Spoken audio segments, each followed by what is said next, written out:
It's time for Under the Radar, and I think this might have officially become a prop show.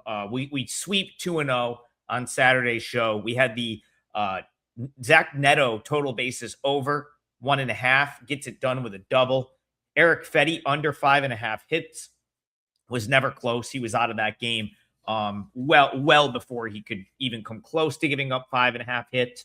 So the 2-0 on Saturday gave us a winning week on the show, and the feedback has been very positive in regards to keeping it prop focused. So that's what I'm going to do, at least till further notice. I will try to, we talk pretty much sides and totals on total basis, which you can find daily, Monday through Saturday, 9 a.m. Eastern on the WagerTalk YouTube channel on Monday through Friday, a special time, 10 a.m. Eastern on Saturday.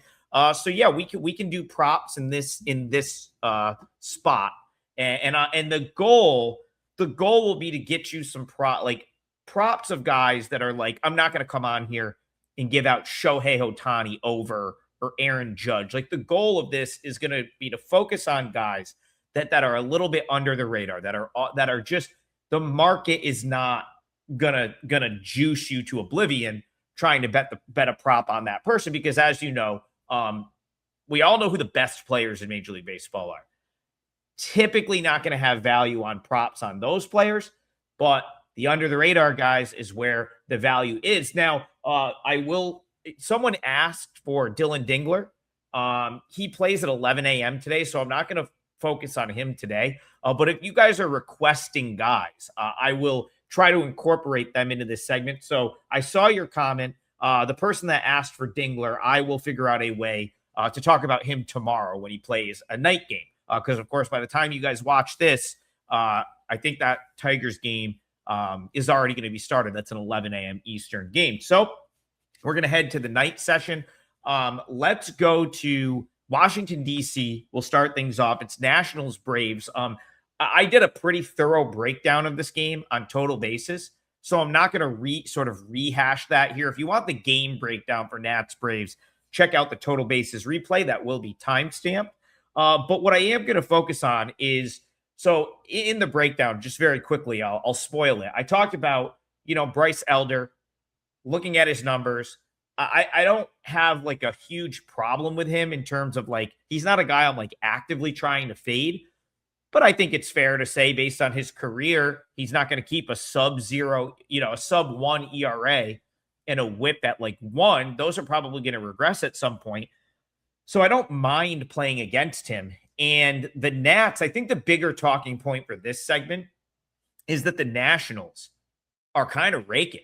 Like this team can hit. I don't think it's really a fluke either, because there was flashes of it last year, early, like when they sort of called some other guys up and had a run where they hit the ball pretty good. The problem last year, and what will be their undoing this year, is the pitching, but that doesn't matter for the hitter prop that we're going to talk about today. The one thing I will mention, though, is the Nationals overhauled their front office. They got all new guys in there in terms of like player development, front office guys. And one of the things I heard come out of the spring was that the new regime, if you will, looks at like what the undoing has been over the last couple of years. And one of the things they pointed to was calling guys up too quickly. Kind of forcing guys into the big leagues like before they were truly ready to be big leaguers. Dylan Cruz comes to mind. He's back down at AAA, and he's probably going to spend most of the season at AAA because of that. Chaparro might be another one.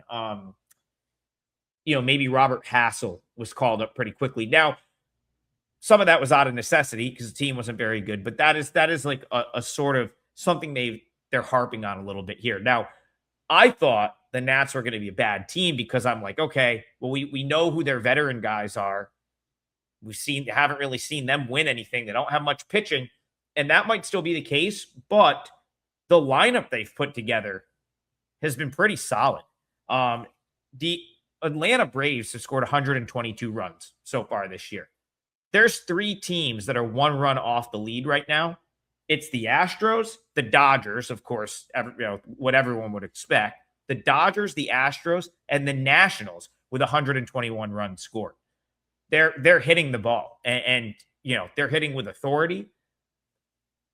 I don't see why they wouldn't continue to hit, because when you look at this lineup, James Wood, he's a proven commodity enough at this point.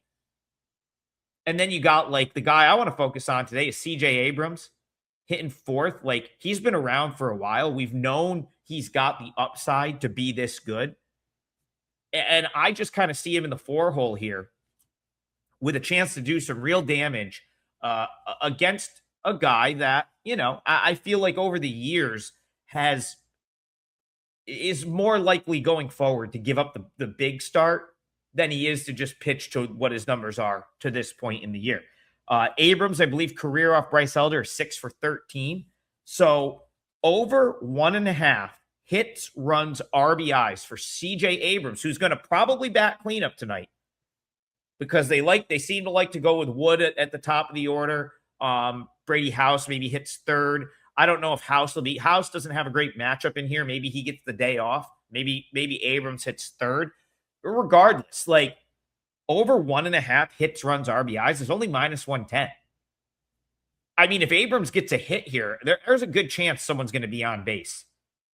And there's also a good chance off Elder. Maybe he gets into one and just does it on his own. Puts one in the seats, then you got it easily. So that's what I'll go with for the hitter prop today. CJ Abrams over 1.5 hits, runs, RBIs, -110 at the time of doing this show.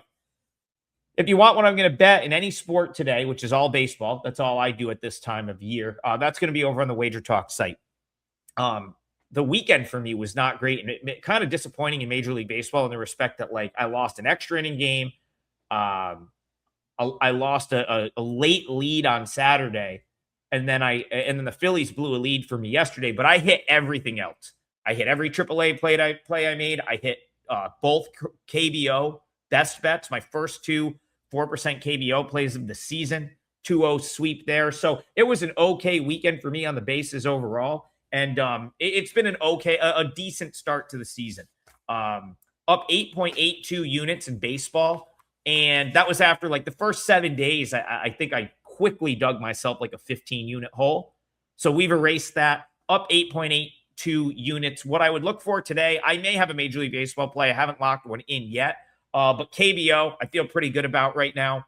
2-0 run. I've only made 4 KBO plays so far this year. They're 3-1, and both of mine over the weekend were easy wins. So I may take another shot there. That would be Tuesday morning. And if that play is up to when I do make a KBO play, it will be 50% off. So you'll get that best bet 4% play for $12.50 as opposed to $25. And then if you want everything, MLB, KBO, AAA, that's the best way to make money. All access is the way to go. And we still have the 6 for 3, meaning you buy 3 days, get 6 3. That's all access. That's all the baseball that I bet in any league for that duration, 6 days. It's a great value, and I think you should check that out. All right, let's go with the pitcher prop here. Let's go Orioles. I think this is the national TV game. I believe this is the Fox Sports 1 game tonight. I made a case for the Orioles on total bases, but I want to look at Kyle Bradish here, and I am gonna look toward his outs prop over. So Kyle Bradish over 16.5 outs in this game is -110. It means that he needs to go 5 2/3 to cash that ticket. 15 outs is 5 innings, 16 outs, 5 1/3. So of course, if he can record 2 outs into the 6th inning here, he's cashed. It would be over the 16.5. I kind of think he goes 6. So I don't even think, I think we'll have it with a little bit of room to spare. Bradish is someone that has been a little concerning to me to start the year. His command has looked off, but like when he puts it together, it looks good. Like he's got more strikeouts than innings pitched, a good whip. He's worked around a lot of the trouble. He's been able to work around trouble. And then the last start was really the first time where I felt like he started to have command of his pitches. Only walked 1 batter. That was huge. Made it 6 innings against the Diamondbacks. Yes, he gave up 8 hits, but they were kind of scattered throughout. And the Diamondbacks, hey, that's a team that can hit the ball. So again, that's a good lineup, a lineup that can be tough on right-handed pitching. And so, yeah, he did give up 8 hits, but he didn't get blown up by any means. Only one walk. He was more in the zone, and got through 6 innings. I think he can do that here. The Royals haven't hit the ball at all. I mean, they certainly are not the caliber of lineup that the Diamondbacks have, at least not right now. Probably not even close, over the course of a season. All these guys are struggling. They've lost 7 games in a row. I mean, I don't understand any, like, the appeal of the Royals. You could come out and say, well, the Orioles haven't been great either. If you wanted to counter my point that the Orioles on the side was a good play. But as far as I'm concerned here, that doesn't matter. All we need is Bradish to stay in this game.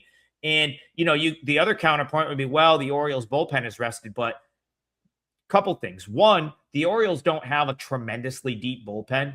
And two, they really don't have bullpen arms that I think that you would want in a game if you don't have to have them in the game. So it's nice that their bullpen's rested, but I don't think that has anything to do with how long Bradish will stay in the game here. He's going to stay in the game if he's pitching well, to wherever they are okay with him going on a pitch count standpoint. And again, if he's not walking guys, those first 3 starts, 3 walks, I believe, in each start. Last time out, one walk, better command of the zone. He's going to give up a couple hits, but so what? That doesn't really matter in this handicap. I think he goes 6 innings against the Royals. I actually think he could be on cruise control if he has command of the zone like he did in his last start. I don't think the Royals are capable of stringing 8 hits together like the D-backs were. And especially the adjustment he made was to be more in the zone, because he was getting his strikeouts, but he was missing badly in a lot of scenarios where he was just walking guys, 3 or 4 walks in those first couple starts. If he's like in the zone here, he could coast for a couple innings. I'm not saying that the Royals won't have an inning at some point, but he could be economical and doing everything that you need to do to give yourself a chance as a pitcher to get to that quality start metric, which is, of course, 6 innings. So all you need here is 5 2/3. I think that's very attainable for Bradish, and I will say his outs over 16.5 will go over.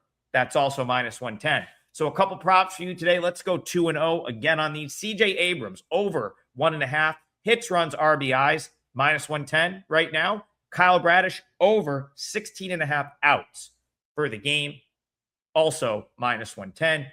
Head on over to WagerTalk, grab my all access package. Let's cash some tickets. We'll see you guys tomorrow.